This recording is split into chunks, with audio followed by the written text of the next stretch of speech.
States strongly opposes military action that further destabilizes the lives of communities and families in Syria, and we are in immediate de-escalation.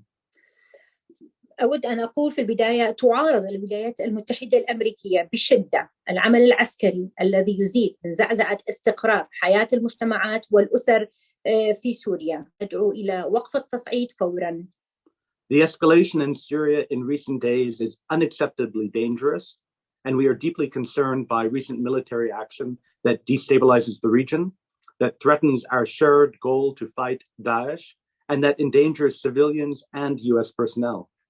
أن التصعيد في سوريا في الأيام الأخيرة خطير بشكل غير مقبول، ويهدد الأعمال التي قمنا بها ضد داعش، وأيضا يهدد سلام المدنيين والمواطنين أو العفو الموظفين الأمريكان أو القوات العسكرية الأمريكية العاملين في المنطقة.